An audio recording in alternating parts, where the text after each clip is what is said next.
Welcome to the Transportation Channel, where we take you behind the scenes and cover the latest innovation in all things transportation in land, air, sea, and space. Let's kick things off with the latest in cruising. Royal Caribbean has built the world's largest cruise ship, the Icon of the Seas, which features over 20 decks and hosts up to 7,000 guests and crew. Let's take a sneak peek of this incredible ship with this video by Supercar Blondie. We are on the world's biggest cruise ship. We've got the entire ship for ourselves. Let's go! Woo! This ship weighs 248,663 gross tons, to be exact. That's 5 times the size of the Titanic. And it's also longer than the Eiffel Tower at 1,196 feet. That's 364 meters. It has a maximum capacity of 7,960 passengers, which is more people than the average US town. It cost $2 billion and it took over 29 months to build. We have the whole ship to ourselves. We're going to see the world's biggest water park on a ship, the world's largest glass and steel structure ever lifted onto a ship, the most expensive rooms you can get on the world's biggest ship, and even exclusive access to the bridge where the captain drives the ship. The first record breaker is the Aquadome, which is, you guessed it, the massive dome at the front end of the ship. This is one of the most incredible features of the ship. This right here is called the Aquadome. At 164 feet wide and 82 feet tall, it's the largest mainly glass structure ever lifted onto a ship. The whole operation took more than 80 hours to complete. There are 12 individual modules that took 8 months just to assemble. And get this, it weighs the equivalent of 197 Lamborghinis. This is almost entirely made out of glass. Just look at this expanse. How wild is this? It's incredible, isn't it? Now, if you think that's impressive, next up is a literal park on a ship. So this is called Central Park. It's basically like being outdoors, but you're still indoors because this is still on the ship, right? But you got some fancy restaurants on the sides. So this Central Park has over 30,000 plants, and we have the entire ship to ourselves. No one's ever been on here before, but when it is full, it's gonna have 5,610 guests plus staff. What I also like is that they added little bird sound effects everywhere. So it sounds like you're in the tropics, you know, like you're actually outside and there's wild birds running around, even though you're literally in the middle of the ocean. But I think it's good. Extra immersive experience. This ship has 2,805 rooms. Located on the rear of the ship, you'll find the most expensive suite on the world's biggest cruise ship. And there it is, Ultimate Family Townhouse. $12,100 a night. That's where it starts. Take a look.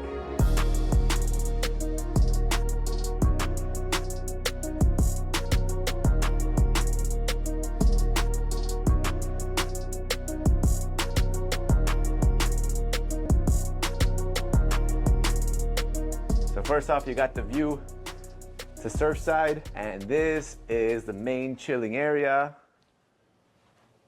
Here you got an interactive table. So this is all touchscreen and you can just play different games, jigsaw puzzles, chess, dominoes, all that stuff. This is huge. I mean, this is a big screen. Goes end to end. You can have multiple games going. I think I've never seen this before.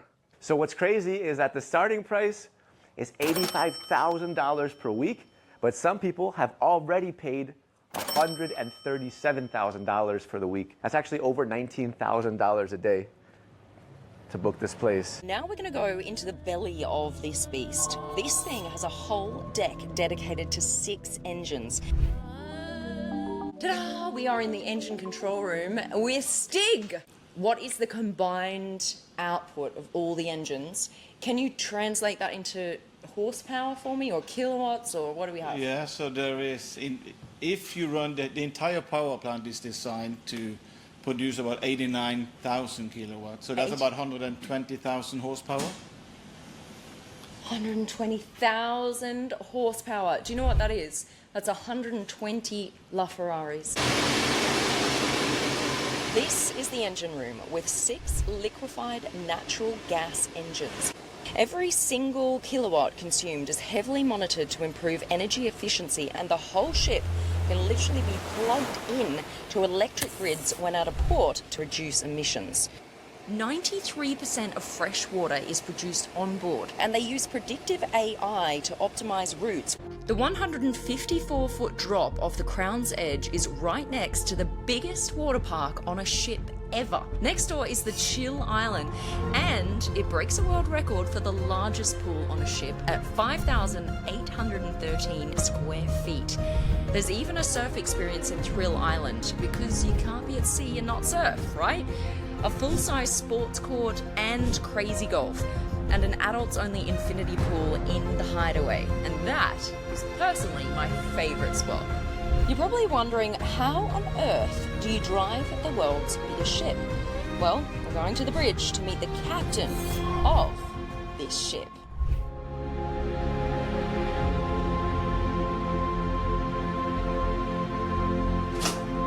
Here we go. This is beautiful. So this is gorgeous. Can I move in? Because you've got the best view. Yes. Hello, Captain. Yes. Captain Henrik. That's me. How are you? I'm Alex. Nice to meet Alex? you. Yes, Alex. Oh, pleasure. Thanks very much for having us on the bridge. I've got a lot of questions for you. This is a huge bridge, so it goes all the way from this side, all the way across, and all the way over the other side of the bridge. Wow. Yeah, 66 meters. So this actually comes out further than the whole ship. That's the intent. Wow. So we can see the pier when we dock the ship. Can you show us the most important buttons and levers in order to captain a ship this big? Like, Sure. What have we got? Right now I like to dock the ship. I need to take command. So I bring all the controls over here. Ooh. And then I have these 4 levers. This is for the propellers and this is for the bow thrusters forward. And what's this red button over here? We like red buttons. That's the whistle, the ship's horn. Ooh! Oh, that's cool.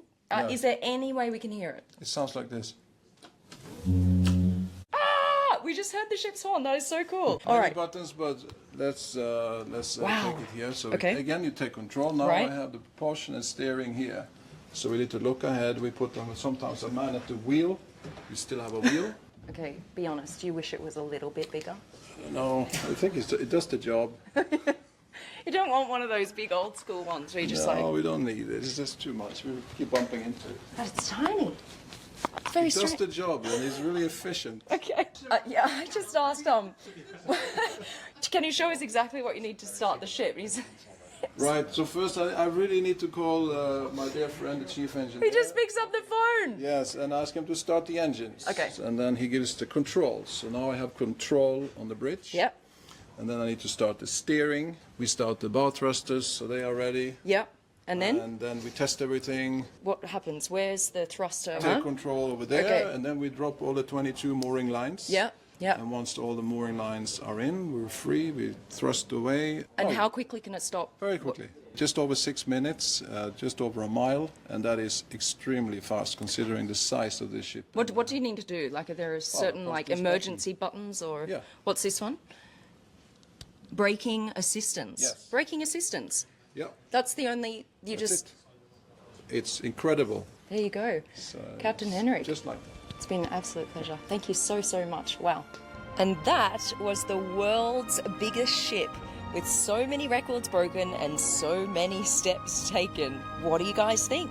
Let me know in the comments. What was your favorite part of the ship? Isn't that an amazing ship?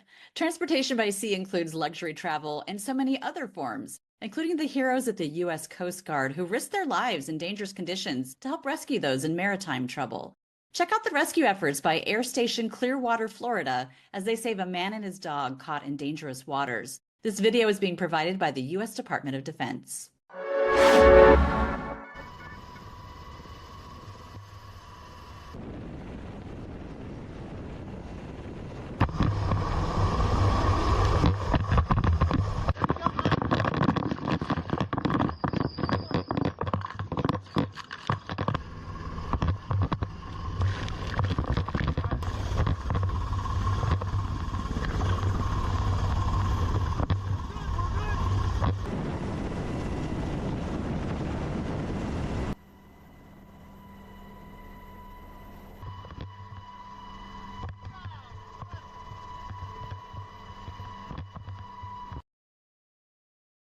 Much gratitude to the brave teams who conduct search and rescue operations around the globe. Now let's shift gears to hot air ballooning, a beloved form of transportation. For over 50 years, Albuquerque, New Mexico in the United States hosts the Albuquerque International Balloon Fiesta. One key draw is the Mass Ascension, where 500 hot air balloons take off at the same time. It's truly a magical event. To give you a taste, here's a time-lapse video of the Mass Ascension in action from Dat Le Official.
If you ever want to feel the excitement of being a little kid again, you need to go to the Albuquerque Balloon Fiesta. Put that one on your bucket list.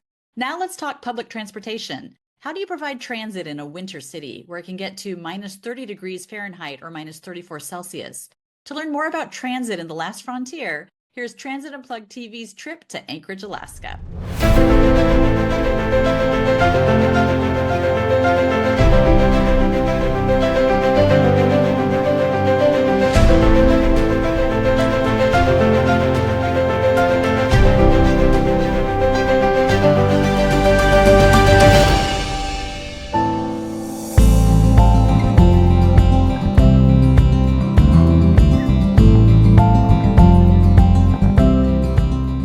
I'm Paul Comfort, and we're here in Anchorage, Alaska. We just got here. It's after 9 o'clock. It's still light outside. There's 22 hours of sunlight here in the summer months. We're going to show you all around Anchorage, Alaska, and their transit system. Then we're going to take the train all the way up to Fairbanks, Alaska, and show you all around that town and their public transit system. Come explore with me, Alaska, the last frontier. We started off the visit with dinner and drinks at a fun Anchorage eatery frequented by the locals, and we enjoyed some great live music and ate what I'd been waiting for, even salivating for. Oh, those Alaskan king crab legs. Amazing.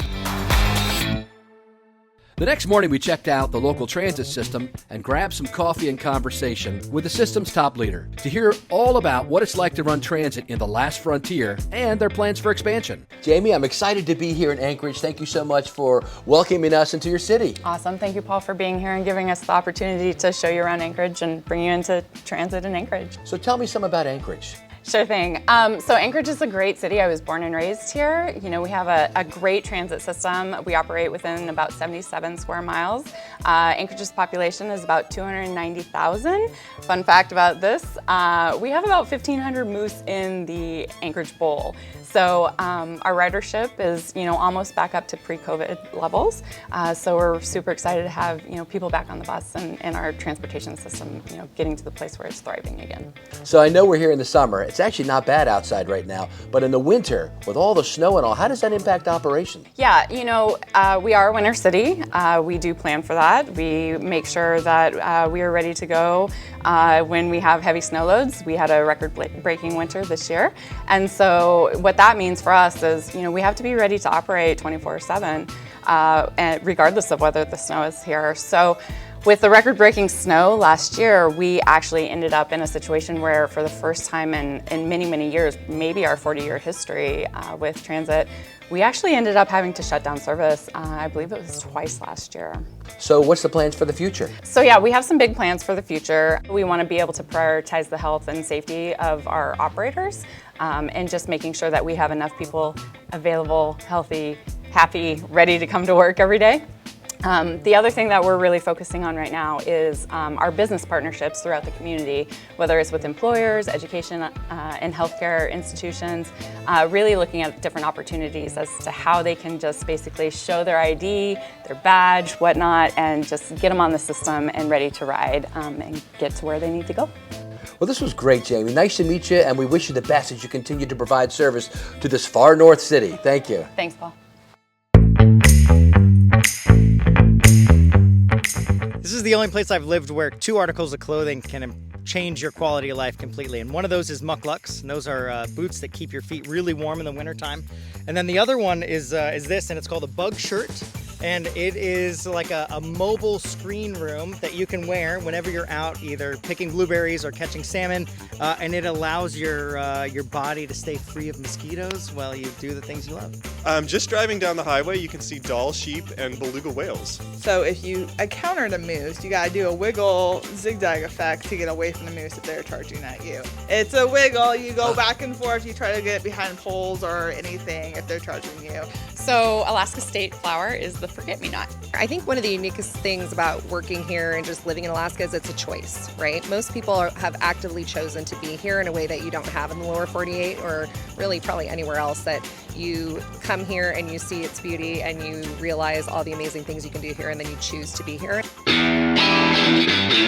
It was a rainy, windy day in Anchorage as we took a drive along Seward Highway, which has some spectacular views along the dramatic shorelines of Turnagain Arm and the jutting peaks of the Chugach Mountains.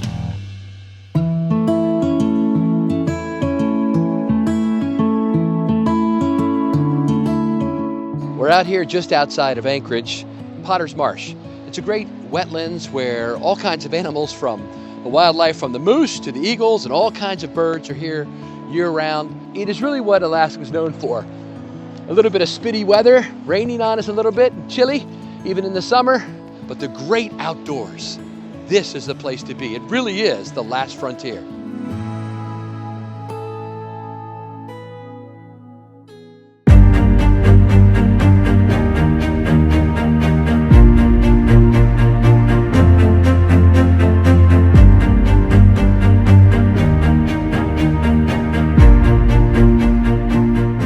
Girdwood is a resort town located outside of Anchorage in a valley of the southwestern Chugach Mountains, surrounded by 7 glaciers. There lies the internationally known Alyeska Resort along the slopes of Mount Alyeska. Girdwood is located within the northernmost extent of rainforest on Earth.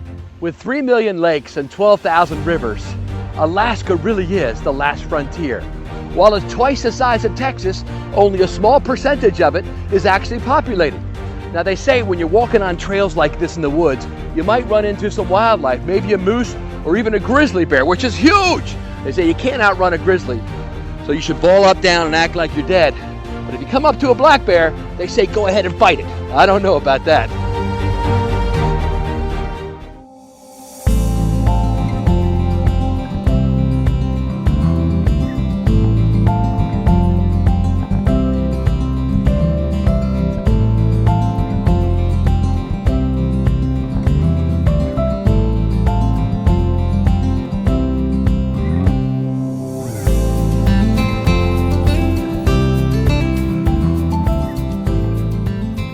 We're at the top of the mountain at Mount Alyeska at the Alyeska Resort.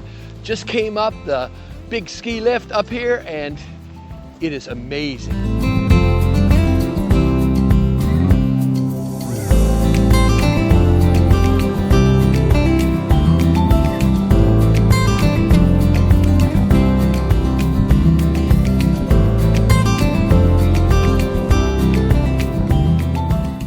Amazing cold, wet exploration day at the top of the mountain. Now to enjoy a cup of joe.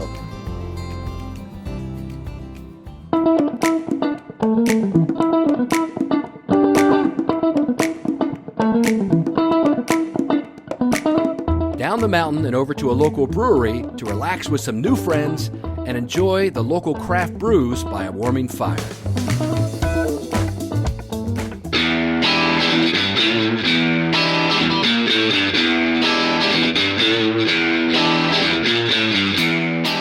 Now back to Anchorage to meet with Bart Rudolph, who leads the planning for some great new mobility innovations like microtransit, expanding their university pass system to local employers, and they even now have bike lanes in their downtown.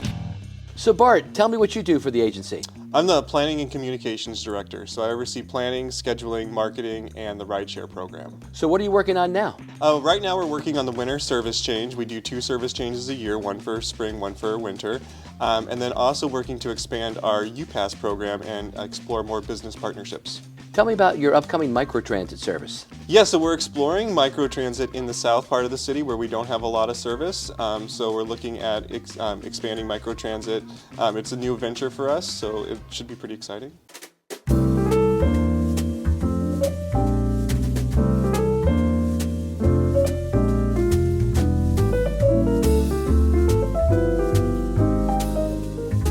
Any visit to Anchorage is enhanced by a visit to Captain Cook's Hotel, named for Captain James Cook, who famously explored and mapped Alaska's coastline in his last journey looking for the Northwest Passage. And tonight we dined in one of its several fine restaurants and enjoyed some amazing seared halibut taken from that same coastline.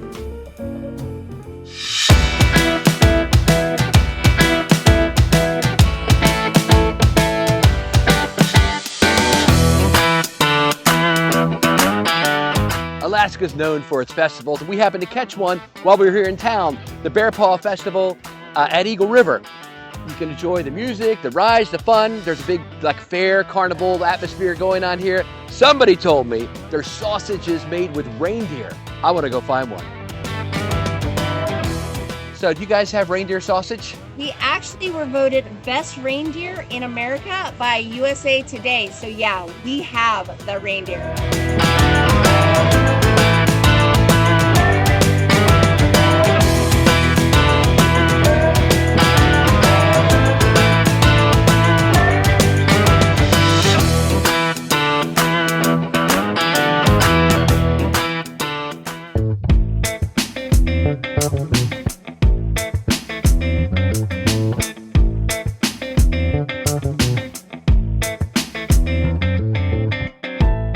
now it's time for the next leg of our Alaska adventure.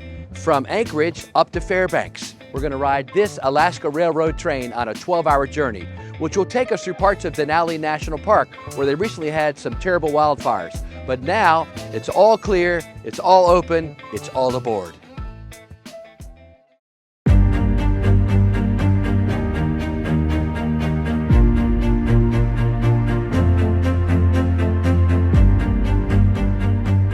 We took the Alaska Railroad's flagship train, the Denali Star, departing Anchorage as it does every day in the summer for the 12-hour journey north to Fairbanks. Along the way, the train stopped in Wasilla, Talkeetna, and Denali National Park. We were able to enjoy spectacular views of the train's namesake mountain, Denali, the tallest peak in North America.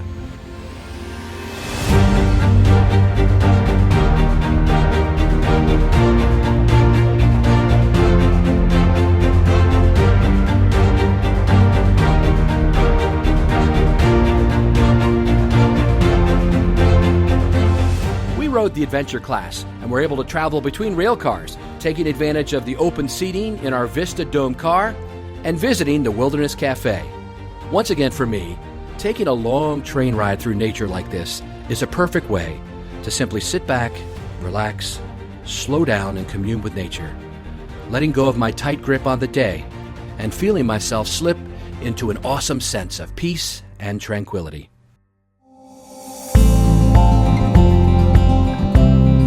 In part 2 of our Alaska adventure, we visit Fairbanks. We show you their interesting nautical and rail heritage, the bounty of the sea. Their local transit system is growing, and we talk to their leaders, including the borough mayor. We enjoy the culture and food and visit a Gold Rush Camp saloon for some fun and fellowship.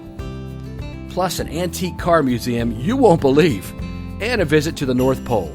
And yes, we say hello to Santa. Plus a fantastic paddle boat discovery voyage. If you've been following the Transportation Channel, you know how much we love content from our viewers. Jillian Jacobson from Gilbert, Arizona had a great suggestion. We should have a segment called Transportation We Do Not Recommend. We thought it was a pretty funny idea, so we're going to share the 2 videos Jillian sent our way in that spirit. Jillian definitely did not recommend riding ostriches as a means of transportation and shared this video by Canterbury Park of their famous ostrich races. Go! Number 3, Stephen Curry, very rambunctious. Great start for Brexit. Good start for Kim Kardashian. After that, cruising for a bruising. It is Brexit. Kim Kardashian. Escalade calls on the bird for everything he has and wins. Number 1, Kim Kardashian is the champion. Take a look at that. Brexit with Jose Montoya thinks he has it, holding on for dear life. Here comes Kim Kardashian, cruising to a victory by a long neck. We love dads, but sometimes they get carried away when playing with their kids. I know that was the case in my house. In our second Transportation We Do Not Recommend video, we have a dad telling his son to ride a laundry basket down a flight of stairs.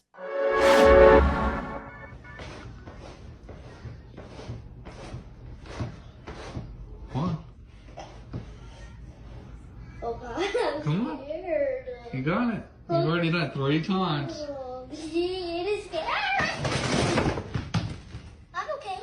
Too funny. I'm glad he's okay. I'm sure his mom has some opinions about this video, provided by William J125 on Instagram and Sports Nation.